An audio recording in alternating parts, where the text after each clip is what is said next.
There's a bit of a cheat code to getting in front of your target audience with your content that nobody's really talking about. And I want to dive into this because I know a lot of you can use this really effectively. And that is nostalgia or shared memories. Nostalgia is an incredibly powerful tool in content, in advertising, in marketing of all kinds, because it works on two levels. Whenever you mention something in your content that stirs a memory within somebody, it creates an immediate emotional connection, and emotion is what makes people act. The main reason why it works is because it really narrows down your target audience, because usually when you mention a memory, it will only speak to a certain group of people who were born within a certain age range or from a certain cultural background. And there is a member of the Content Club, which is my TikTok course and community, who is doing this really, really well. Her name is Becky. She is a BookTok creator. When she started her account, she was kind of struggling to gain traction because BookTok is really hard to grow in. But then she started mentioning nostalgic reads, particularly the Jacqueline Wilson book series. And if you are a millennial British woman, you will have feelings about the Jacqueline Wilson book series. If you see one of Becky's pieces of content,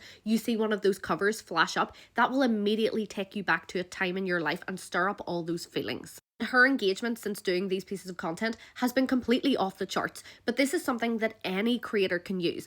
If you're a fitness creator, you can mention things in your content like the bleep test from school or a certain like primary school PE equipment. You can mention that in your content. It doesn't have to be about that, but you can mention it as a reference. If you're a finances creator, you could mention things like, the NatWest piggy banks. If you're a beauty creator, it could be mentioning things like Dream Matte Mousse or like the blue eyeshadow that we all wore back in the day. If you're a fashion creator, you can mention like iconic trends from the 90s or early 2000s or whatever is relevant to your audience. Think about what they enjoyed when they were teenagers. Usually that kind of teenage years, those formative years, the memories are best evoked from that period. Or if you're a food creator, you could do like recreating school dinners. You can make your content specifically about those things, but you can also just mention them within your content as references as well, and that will have the same effect. It's going to be best used in the hook of your video as well, because that is where you immediately grab people and call out your target audience. And if you want to know more about how to create really good content that actually gets results, a lot of it tapped into behavioral psychology and marketing fundamentals,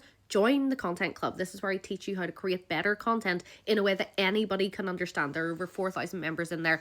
If you're not in there and you want to grow on this app, get in, send me a DM and I will give you a discount code.